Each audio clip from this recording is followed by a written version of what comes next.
terjadi belakangan ini. Oke, apapun bentuknya teror, ya, itu harus dihilangkan dan harus dihukum sesuai dengan perbuatannya, ya. Gitu. Teror apapun, ya. Di dalam pemerintahan kita, di dalam pemerintahan Pak Prabowo kemarin, ya 1,5 tahun ini, itu sudah berapa kali ada teror, ya kan? Tahun lalu bulan Agustus ada demo. Itu teror, bom molotov di mana-mana diledakin, bahkan rumah orang pun dijarah. Betul. Itu kantor-kantor gubernur, itu DPRD, itu DPRD tingkat 2, tingkat 1 dibakar. Ada berapa puluh itu, kalau nggak salah ada 30-an, ya itu. Nah, ini itu bentuk teror-teror seperti ini, termasuk teror apapun, ya, yang sekarang sedang terjadi atau itu semuanya harus ditindak. Dan kita lihat aja Pak Presiden mengambil keputusan tanpa pandang bulu, Lagi Pak, mungkin ya, yang lebih ini agak sensitif juga. Lebaran boleh? Jangan kencang-kencang pertanyaan. Tapi saya selalu semangat ya. Iya Pak. Oke, baik. Terima kasih loh Pak. Ini udah eksklusif, pertanyaannya banyak yang mungkin banyak menjadi pertanyaan masyarakat juga. Soal teror, apresiasi tentu ya. Ada yang kemudian diungkap baru-baru ini terkait dengan teror air keras terhadap Andri Yunus, aktivis Kontras. Tapi bahwa ada beberapa teror yang lain juga yang masih kemudian tanda tanya, itu juga menjadi pertanyaan. Pertanyaan saya, bagaimana Pak Prabowo menyikapi soal teror-teror ini, semua yang terjadi belakangan ini? Oke, apapun bentuknya teror, ya, itu harus dihilangkan dan harus dihukum sesuai dengan perbuatannya, ya. Gitu. Teror apapun. Di dalam pemerintahan kita, di dalam pemerintahan Pak Prabowo kemarin, ya 1,5 tahun ini, itu sudah berapa kali ada teror, ya kan? Tahun lalu bulan Agustus ada demo, itu teror, bom molotov di mana-mana diledakin, bahkan rumah orang pun dijarah. Betul. Itu kantor-kantor gubernur, itu DPRD tingkat 2, tingkat 1 dibakar. Ada berapa puluh itu, kalau nggak salah ada 30-an, ya itu. Nah, ini itu bentuk teror-teror seperti ini, termasuk teror apapun, ya, yang sekarang sedang terjadi atau itu semuanya harus ditindak. Dan kita lihat aja Pak Presiden mengambil keputusan tanpa pandang bulu, ya, siapapun. Namun kadang-kadang saya secara pribadi itu prihatin ya. Prihatinnya itu gimana?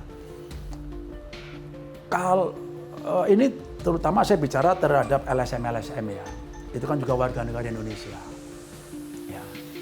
Kalau ada hal-hal seperti itu, teror-teror seperti itu, ya, kok saya tidak melihat gaungnya kenceng ya? Maksudnya seperti yang di DPR misalnya waktu itu? Ya. Atau penjarahan? Ya, penjarahan, pembunuhan, itu lempar bom molotov. Agustus itu ya Pak? Instansi militer dibakar, itu polisi, kantor polisi. Itu infrastruktur publik dirusak, polisi dirusak segala macam. Itu banyak LSM kita yang diam.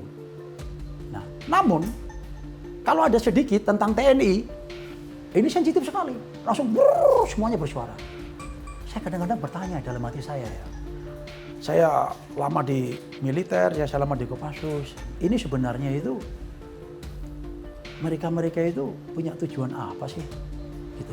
Harusnya, ya, kalau mau menyuarakan kebenaran, ya, itu equal lah. Yang menyangkut teror, hentikan. Imparsial, semua sama. Imparsial, equal. Itu.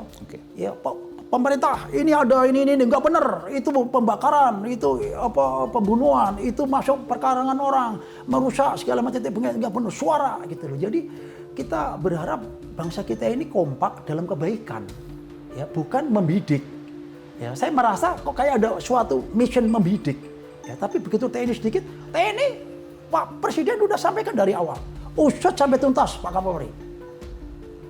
Ya. Presiden sendiri yang menyampaikan. Presiden sendiri terkait teror air keras itu Pak ya? Benar. Oke. Presiden sendiri yang menyampaikan. Ya, yang Andri Yunus. Andri Yunus itu. Ya. Itu usut sampai tuntas. Jadi mau kurang apa lagi? Tetapi itu seakan-akan khususnya LSM ini ya, itu diambil negatifnya ya. Meski Bapak tidak menyalahkan mereka, hanya harus lebih imparsial, begitu pesannya Pak ya? Iya, harus lebih equal lah. Ya, tapi mereka bukan antek asing kan Pak? Yang nggak ngerti, ya, nanti kita lihat. Sebenarnya nggak terlalu susah juga. untuk mereka harusnya cinta sama itu. Indonesia kok, Pak. Ya, itu untuk membuktikan itu nggak terlalu susah. Nah, di sini saya itu menghimbau ya, marilah kita seluruh warga kita ya, mau siapapun kita berada di pekerjaan apapun, ya kalau semangat kita merah putih, itu tadi kita ambil pembelajaran dari Iran, kesetiaan kepada negaranya, setia pada negara, setia pada pemimpinnya. Ayo kita membangun bangsa ini bersama-sama. Negara kaya raya, Mas, bayangin aja, kita akan lebih cepat daripada Iran. Kita akan lebih cepat daripada Korea, lebih cepat daripada Jepang. Kalau kita mau ya kompak. Intinya hanya satu, kekompakan, persatuan, ya para elit sampai seluruh semua elemen. Kalau bangsa ini kompak, ya membawa survive, itu semuanya itu bergerak bersama, itu nggak lama Indonesia ini akan bangkit. Dan saya yakin. Kalau tadi saya dengarkan dari Bapak ada dua hal yang memang jadi musuh utama. Yang pertama kebodohan, yang kedua keserakahan. Ya. Yang tadi terkait dengan sumber daya manusia, yang kedua terkait dengan korupsi. Dua hal itu yang ingin disasar oleh Pak Prabowo. Terakhir Pak, yang lain, terakhir saya ingin tanya kepada Bapak. Bapak 34 tahun bersama dengan Pak Prabowo, bahkan terakhir saya mendengar juga Bapak termasuk salah satu pucuk pimpinan di perusahaan Pak Prabowo cukup lama. Dengan kondisi yang tentu challenging waktu sebelum jadi presiden Pak ya, karena kondisi keuangan dan seterusnya. Pak Prabowo juga beberapa kali di kesempatan juga menceritakan soal itu di kesempatan terbuka. Saya ingin tanya, artinya pengalamannya luar biasa. Apa yang paling Bapak ingat dari Pak Prabowo terkait dengan hal-hal yang mungkin melekat di Bapak saat ini soal nilai? Oke, jadi begini ya, ini saya melihat figur seorang Prabowo Subianto ya, Pak Presiden kita, Bapak Presiden kita ya. Saya bicara dengan tulus ya, dengan pikiran yang jernih, dengan hati yang bersih ya, tanpa ada nilai-nilai kepentingan ya. Dari vision tadi sudah saya sampaikan, ya beliau ini sekarang coba bayangin, begitu beliau jadi presiden, banyak terobosan-terobosan yang beliau ciptakan itu didobrak. Yang dulu orang kepikir kagak, contoh kayak Giant Seawall.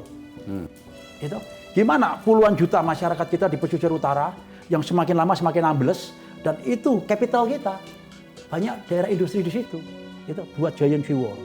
Itu banyak orang yang nggak ngerti mungkin apa itu Giant Seawall, apa gunanya segala macam, duitnya dari mana segala macam. Ya itu tantangan yang harus kita realisasikan. Nah seperti itu. Nah ini dari vision sampai saat ini saya melihat beliau ini selalu punya improvisasi, ya creativity yang kepingin bangsa ini secepat-cepatnya maju. Bahkan bisa melebihi daripada bangsa lain, seperti itu. Nah, kemudian dari sisi hati ya, saya melihat dari dulu beliau itu selalu perhatian kepada orang kecil. Waktu masih di militer, itu perhatian ke anak buah itu luar biasa. Misalnya Pak? Ya, contoh, beliau melihat perumahan prajurit, ya, gimana caranya? Ya, dia bangun, dia perbaiki. Bagaimana makan prajurit, ya. Di setiap satuan-satuan yang di bawah beliau berjuang semaksimal mungkin ya untuk mensejahterakan, dan sampai sekarang itu diwariskan. Ya, kan kita bisa lihat di Kopassus ya, di batalan-batalan lain seperti itu. Nah, kemudian beliau jadi Menteri Pertahanan ya. Beliau keliling kemana-mana ya.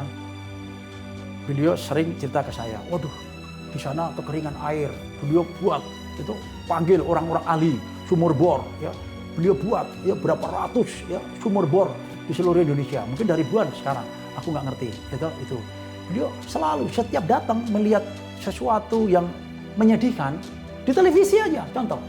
Itu, itu kok ada orang tua, itu udah usia berapa itu 60-70 tahun masih narik becak. Gimana sih caranya? Pak Prabowo masih nonton televisi Pak ya? Iya masih. Seorang Tom Anyus juga saya dengar Pak. Itu. Gimana caranya? Coba kalau becak, itu kelihatannya sepele ya, tapi itu luar biasa. Ya. Tidak semua orang punya kepedulian seperti itu. Ya. Dan tidak semua orang mau mikir-mikirin orang yang kecil-kecil. Beliau lihat itu banjir, rob. Gimana sih caranya? Coba cari teknologi. Bisa nggak dibuat, akhirnya ada rumah apung, itu macam-macam. Apapun yang beliau lihat di desa-desa. Untuk membantu rakyat. Betul, beliau punya prinsip begini Mas.